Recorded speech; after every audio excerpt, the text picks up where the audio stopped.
जर्मनियाव हान्थु फरायोसोमोन लेखा फरायनायावबो हान्थु फरायनासो थाङोमोन हाब्रु दैब्रु ओमफ्राय फेनफ्रानो गस्लाफ्रानो हाब्रु नांलांजोबोमोन ओमफ्राय बेबादिनो जेलानाखि थानाय जायगा स्कुलनिफ्राय गयो होमबा बे माबा साफा खालामग्रा दैखरनि दैखौ आथिं आखाइ सुनानैसो हाबनो हायोमोन आं मासाव आङो दा सियारखौ फाननानै मोनो मास मोनसेयाव 2000 3000 ओरैबायदि खामायबोनो हायो आरोखि औ मास मोनसेयाव न'खर सोलियो बेजोंनो आं न'खर सोलिनांगौ खस्थ'यैनो साबेसे गथ'फोर दं आंनि न'खरा गासै दा आलादा जानायखौ बारै बाहाय 9 जन बा 8 जनसो दंबावो आरो माने आङो फार्स्टआव माने थाखोनै थाखोथाम लेखा फरायखांबाय आरोखि थाखोबासो जाहैदों फरायनाया ओमफ्राय दा बिनि बारै आं उनावहाय ओमफ्राय दाना मोनसे गामियाव थाबायथिंनानै गारला सियार बानायग्रा ट्रेनिं नांगौ जोंनो होननायाव ट्रेनिं लाहैदों आरो थिनालियाव सासे जोंनि अस्ताद दङ हेन्डिकेप बेजों ट्रेनिं लाहैदों 9 मास 3 मास ट्रेनिं लादों आरोखि बे 3 मास ट्रेनिं लानायाव जोङो लास्ट जोबथारनाय टाइमाव बिसोरो खुनुरुखुम साहा खरसा लांदो ट्रेनिं लाग्राफ्रा 900 होननानै बुजायनायाव 900 थाखा हरदों आरो बेनिफ्राय जोबथाबाय ओमफ्राय बेनो गाव गावबागाव रोंनायखिनिखौ गारलाबायै बायै सोलोंना लादों बे सोलोंनाया दा दिनैसिम दं नालाय आं एक्सट्रा फाननानै बे सोलोंनायनिफ्राय रोंनानै हाबोबाय आरो फानै मोनजाबोबाय बे सियारा फार्स्टआव बिदिनो गंसेयाव 200 150 300 250 ओरैबायदिल'मोन आरो दा बारायनानै गंसेयाव आं 1000 थाखा फाननानै बाहायबावदों आरो दा मोनबाय सियारनि अनगायै मरा बानायो ओमफ्राय गारलानि सिबिल बानायो ओमफ्राय गारलानि दलना बानायो गोरलैफोर फुथुग्रा ओमफ्राय दलना बानायखांनायनि उनाव बिदिनो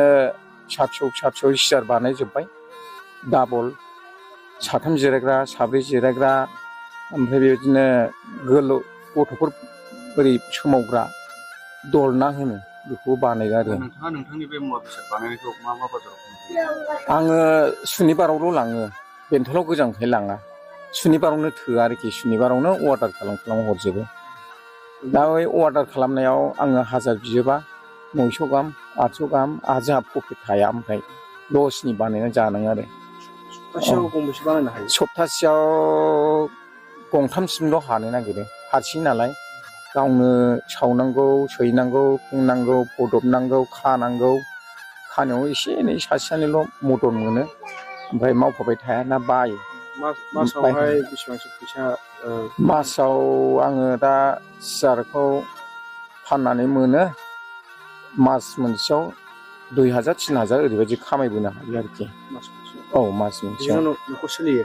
बेजोंनो आं न'खर सोलिनांगौ खस्थ'यैनो साबेसे गथ'फोर दं आंनि न'खरा गासै दा आलादा जानायखौ बारै बाहाय 9 जन बा 8 जनसो दंबावो आरो 8 जन 9 जना दंबावो 9 जनखौनो ला गथ' गिदिरफोरखौ लानानै 9 जनमोन आरोखि 9 जन खावनियामोन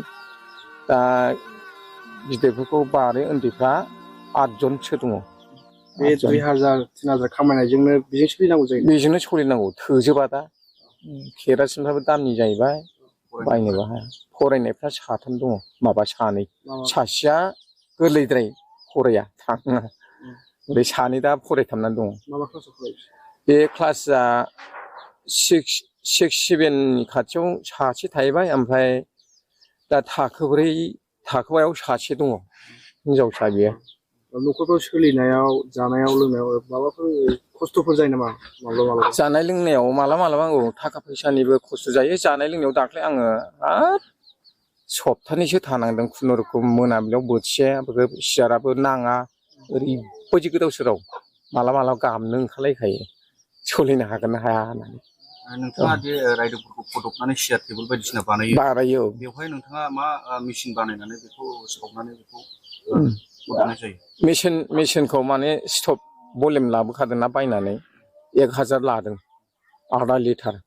दा आधा लिटारखौ गारै गारना 1 लिटाराव दा बाहायनानै दङ बेनो सियाराव बेसेबांसो थाव बेवहाय सानसे मानिजों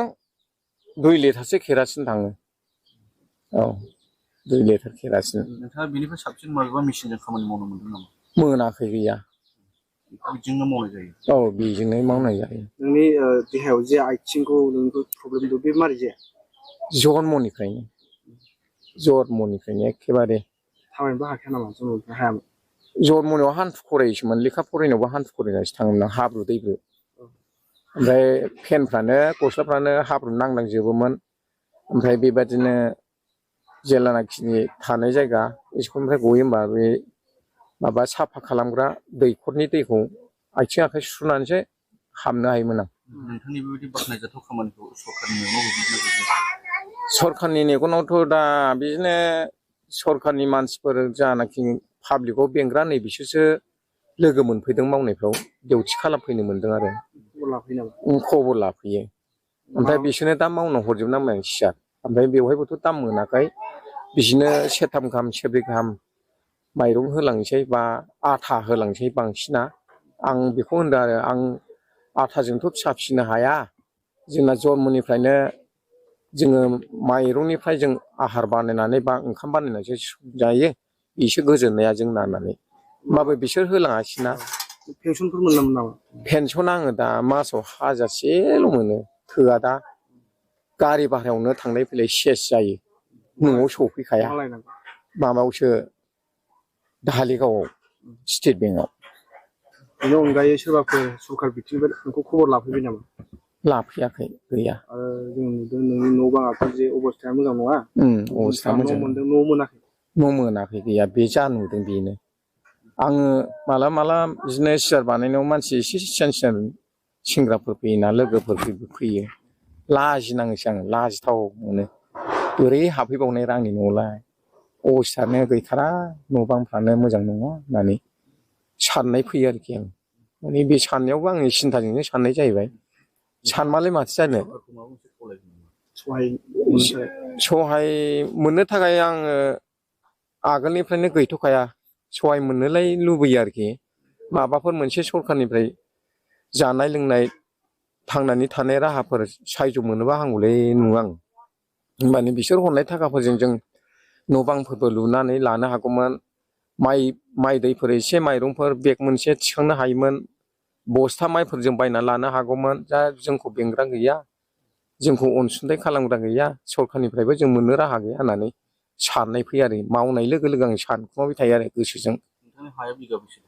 आंनि हाया दा बावहाय 10 बिगासो दंमोन 9 बिगासो दा फिसाफ्रा 3 रानना होनानै दा माखासे गैबाव आरो 3 मोनहैबावाखै एसे होमबाबो आधा बिगासोल' बा बिदिनो 1.5 बिगासोल' मोननाय जादों आरो रानना होनो हादों आं जोंना दा बै हा मोनथावथाव फिसा हौवाफ्रा 3 4 6 जनसो दङ 6-7 जनसो नोंनि फिसाया गासिबो 6 जन ओमफ्राय मर्जमा बियाबारिखौ लायोबा 10-11 जनसो जायो आरो जमा गथ'फ्रा औ आंनि गथ'फ्रा हिनजावाथ' दं दाबो हिनजावा आंना आगोल गिबिना थैबाय थैनानै दा ओमफ्राय दाख्लै फिसाजो सासे थैजाबावबाय गथ' गोरलै थालांदों बेखौबो दा आंनो खांनांगौ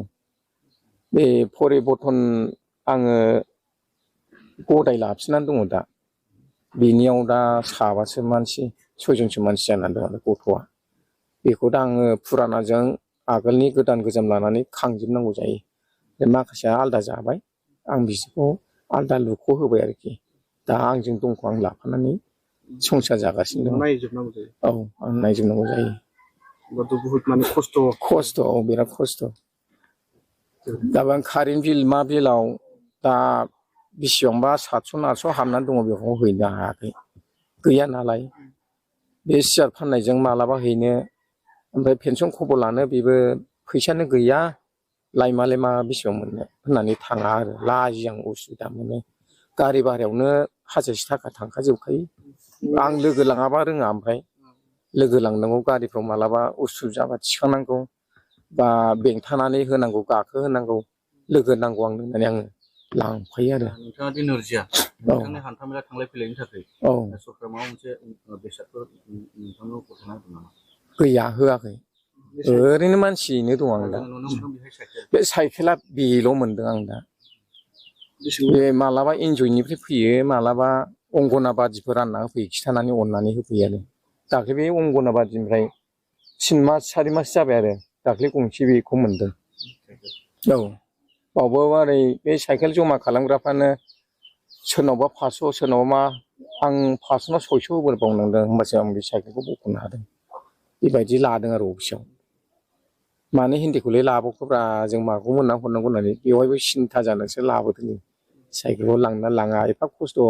गारियाव थिखांनानै गारियावनो भारा लाबावबाय 700 800 गाहाम लायो दा बिसोरो गारि भाराखौ बे गंसेल' साइकेलखौ आं बिदि 700 800 होनानै लाबोनांगौ बेबायदि जादों आरो